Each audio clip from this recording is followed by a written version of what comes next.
ঠাকুরগাঁয়ের বালিয়াডাঙ্গিতে শারদীয় দুর্গাপূজা উপলক্ষে মণ্ডপ পরিদর্শন ও মতবিনিময় সভা অনুষ্ঠিত হয়েছে।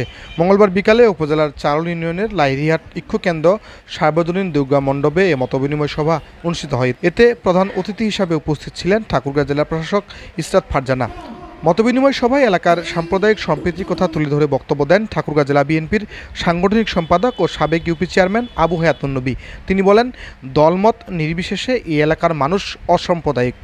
আমাদের এই অঞ্চলে হিন্দু মুসলমানদের সম্পর্ক হাজার বছরের। এই দীর্ঘ সময় স্বাধীনতা যুদ্ধের পরে এই অঞ্চলের হিন্দু মুসলিম এক বিন্দে গাঁথা।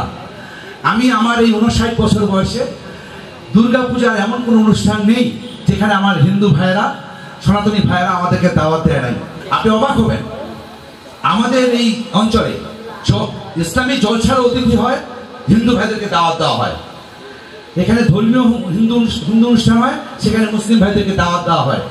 প্রত্যেকটা অনুষ্ঠানের সামাজিক অনুষ্ঠানের সাথে আমরা একে অপরের সাথে বিনি সুতার মানার মতো আমরা আবদ্ধ হয়ে আছি। এ সময় লাহিড়ী বাজারের পুলিশ ফাঁড়ি স্থাপন ও গ্রামাঞ্চলের নারীদের স্বাস্থ্যসেবা নিশ্চিতের দাবিও তুলেন তিনি। সর্বোচ্চ জায়গায় আপনি বসে আছেন এবং আমাদের কষ্টের কথাগুলো আপনাকে শুনতে হবে, আপনি শুনবেন, সে বিষয়ে আপনি আপনার উদ্ধতম জায়গায় জানাবেন। লাহিড়ী একটা ঐতিহাসিক অঞ্চল। আমার প্রগতি চেয়ারম্যান বলেছে এখানে পুলিশ ফাঁড়ির দরকার। এই বিষয়টা এই অঞ্চলের মানুষের দাবি। কারণ আইন শৃঙ্খলা পরিস্থিতি যদি খারাপ হয়ে থাকে তাহলে আপনি যতই চেষ্টা করেন না স্যার, আপনি এটাকে কন্ট্রোল করতে পারবেন না। লাহিড়ী বাজার, এখানে উপজেলা নির্বাহী কর্মকর্তা রয়েছেন। বালিয়াডাঙ্গির সর্বোচ্চ রাজস্ব আমরা দিই।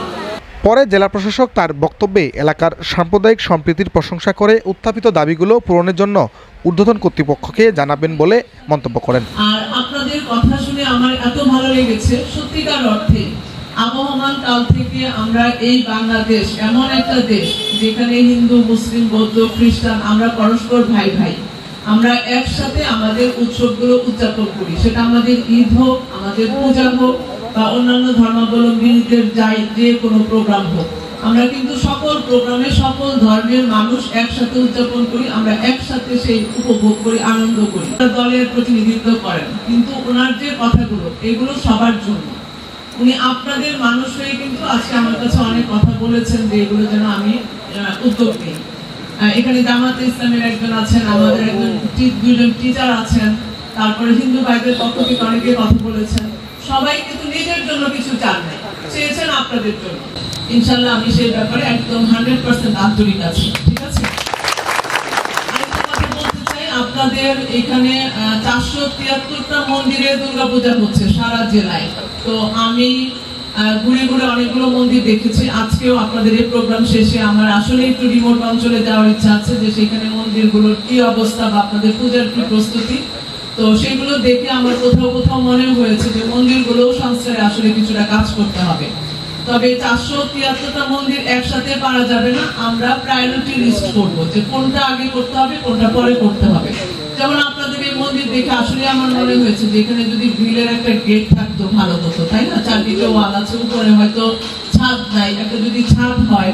আমি কিন্তু আমার এই যে প্রকল্প বাস্তবায়ন কর্মকর্তাদের আরো গত রবিবারে আমি ওনাদের ডেকেছিলাম, ডেকে বলেছি যে কোন মন্দিরে কি লাগবে এটা একটা লিস্ট করতে। সবাই বক্তব্য দেন উপজেলা নির্বাহী কর্মকর্তা পলাশ কুমার দেবনাথ, চারল ইউনিয়ন পরিষদের চেয়ারম্যান দিলীপ কুমার চ্যাটার্জি, জামায়াত নেতা মুশফিকুর রহমান, পাড়িয়া ইউনিয়ন পরিষদের চেয়ারম্যান জিল্লুর রহমান প্রমুখ। এ সময় সহকারী কমিশনার ভূমি আরাফাত হুসাইন, উপজেলা প্রকল্প বাস্তবায়ন কর্মকর্তা শহীদুর রহমান সহ লাহিড়িহাট ইক্ষু কেন্দ্র সার্বজনীন দুর্গা মণ্ডপ পরিচালনা কমিটির সদস্যরা উপস্থিত ছিলেন।